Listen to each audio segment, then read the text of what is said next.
Assalamualaikum warahmatullahi wabarakatuh. Demikian kula mriki badhe menganalisis tentang sejarah makam Sunan Beket yang berada di Beket Lor, Kecamatan Beket, Kabupaten Lamongan. Ayo, kula mriki kalian Bapak Koiri yang akan menceritakan tentang sejarah makam Sunan Beket ini.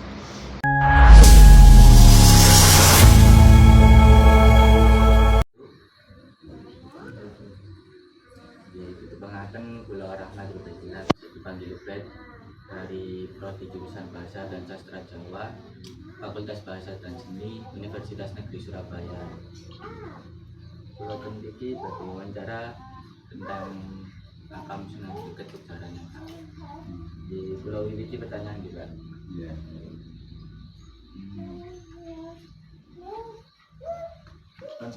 Apa wonten cerita rakyat, legenda atau kisah tertentu yang berkaitan dengan makam ini?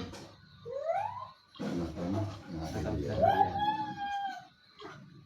Jadi di salah satu di wilayah Kabupaten Lamongan itu ada situs yang ada di wilayah Desa Beketan. Situs ini dulu masyarakat Lamongan itu memanggilnya itu Mbah Simo, ya, karena saat itu masih belum terdeteksi siapa nama beliau. Nah, akhirnya ada pertemuan para yai di sekitar tahun 68 atau kisaran itu ada pertemuan para yai yang bertempat di rumahnya Yai Ridwan yang ada di Desa Beketan ini. Di antaranya Yai Ridwan, ada Yai Bayu Yuda, ada Yai Usman Asyaki dari Surabaya, adanya Yai Asrul Al-Fatihu, dan juga biaya yang lain. Kemudian dari pertemuan para yai itu, Allah memberikan kejelasan bahwa yang disebut Mbah Simo itu ternyata namanya Nisamuddin, dan beliau adalah putra dari Mbah Raden Rahmatullah Kanjeng Sunan Ampel. Itu terkait dengan nama. Kemudian dari pertemuan para yai itu pun itu ada kejelasan terkait dengan waktu kolnya. Jadi ada kolnya itu bertepatan pada tanggal 14-15 Rabiul Tsani atau Mulut Loro wong Jawa. Itulah waktu kolnya. Kemudian berdasarkan dari survei dan mencari data yang dilakukan oleh beberapa tim, ini ternyata Mbah Isamuddin ini keberadaannya di sini ini adalah melaksanakan tugas dari Mbah Kanjeng Sunan Giri, yaitu untuk syiar Islam di wilayah sebelah baratnya Kecamatan Giri atau Kasunanan Giri, yaitu wilayah Lamongan, meliputi kecamatan-kecamatan yang ada, Karangginan, Nurmulaga, Tikung, Kembang Baru, dan seterusnya. Itulah tugas beliau untuk syiar Islam. Kemudian dari tadi tim yang untuk menggali sejarah itu ya, Lamongan itu, ini ternyata keberadaan beliau ini ada hubungan erat dengan pemerintahan Kabupaten Lamongan. Kenapa demikian? Karena di zaman itu pemerintahan Kabupaten Lamongan itu bupati pertamanya adalah Ronggohadi atau Mbah Lamong. Mbah Ronggohadi itu adalah santri dari Mbah Kanjeng Sunan Giri, santri dinasih dari Mbah Kanjeng Sunan Giri. Itulah bupati pertama. Nah, keberadaan Baisan ini terkait dengan struktur pemerintahan saat itu. Beliau ini adalah penasehat daripada Bupati Tanah. Jadi seperti itu apa yang bisa digali dari sejarah yang ada terkait dengan situs yang ada di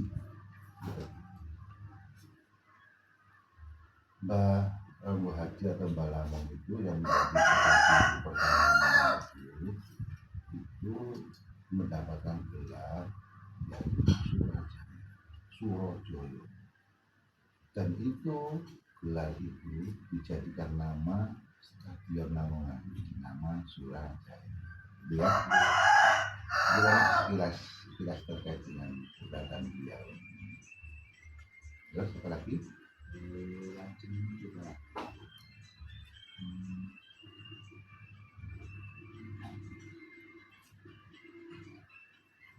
Apa wonten mitos-mitos tentang makam Sunan? Bapak tidak tahu itu. Ada tapi kalau memang tidak valid tidak saya unjukkan. Ya, jadi yang jelas-jelas saja. Ya.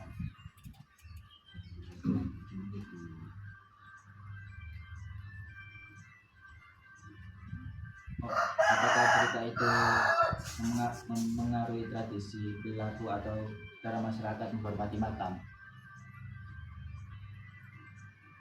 Maksudnya? Gitu Pak. Cerita dari makam Sunan Buket itu apakah ada tradisi dari desa ini sendiri untuk menghormati Kalau tradisi yang dilakukan oleh masyarakat sekitar ini ada ya. Jadi kalau hall itu jelas ya, hall itu tanggal 14, 15 itu jelas, itu setiap tahun diadakan. Kemudian ada masyarakat ini kalau punya biasanya ada yang bernanda, terus ada yang mempunyai hajat gitu. Itu kadang-kadang bersedekah dengan membawa alat tumpeng, anteng itu dibawa ke sana. Biasanya mau punya hajat, nikah atau apa saja, atau setelah alhamdulillah diterima dari makmur rumah sakit, diberikan Allah kesembuhan sehat, ini biasanya selamatan dalam dekat ke Lamongan. Nah, yang intinya itu adalah sedekah dengan membawa makanan kumpulan. Biasanya hari Kamis itu rata-rata ini.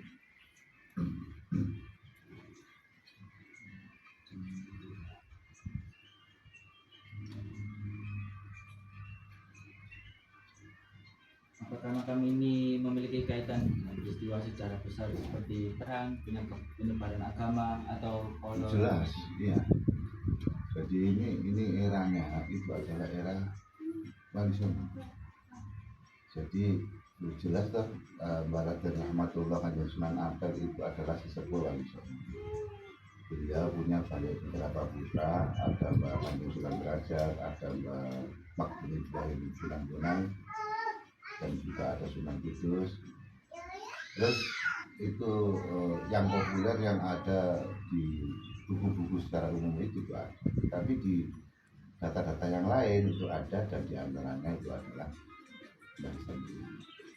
Maka kalau putra-putranya wali di Indonesia ini jelas misinya untuk syiar Islam dan sesuai dengan kapasitasnya. Jadi keahliannya para wali itu ada yang ahli pengobatan, ada yang ahli pertanian, ada yang ahli macam-macam. Gitu.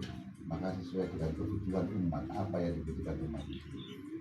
Maka keberadaan wali-wali ini pun sesungguhnya untuk misi umat, untuk misi kepada masyarakat. Jadi jelas, visinya jelas. Ya. Apa wonten Pak tentang hal mistis di makam Sunan Buket? Ya jelas ada, tapi itu bukan ranah umum.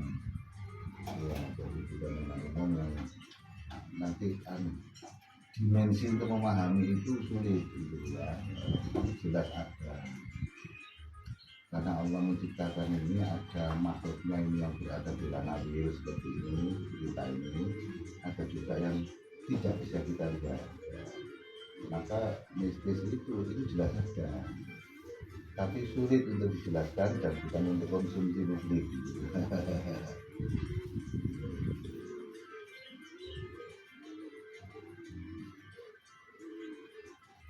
Cara berdirinya makam ini dari tahun berapa? Dari sejak dulu sudah ada, saya nggak tahu ya secara persis nggak tahu. Tapi kalau melihat tahun tahunnya itu ya itu generasinya Wali Songo itu. Jadi kalau melihat dari keturunan Basunan Ampel, maka ya nggak jauh dari belakang Sunan Derajat itu. Cuma yang populer jajaran Wali Songo itu kan tidak tertera di situ gitu kan. Jadi, kalau tahunnya ya kisaran itu nggak jauh dari itu. Jadi gini deh, kalau kita melihat ya beliau kan santrinya Kanjeng Sunan Giri. Kanjeng Sunan Ampel itu adalah gurunya Kanjeng Sunan Giri. Ya, dulu Kanjeng Sunan Giri itu bergurunya ngajinya di Kanjeng Sunan Ampel. Nah, di eranya Mbah Isamuddin ini yang merupakan putra dari Mbah Kanjeng Sunan Ampel, ini dingajikan atau dipondokno di Mbah Kanjeng Sunan Giri.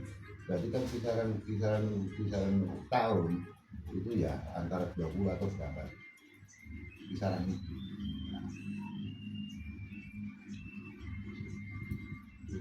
Sampai Pak Iya. Menurut saya Ya. Kamu dari mana?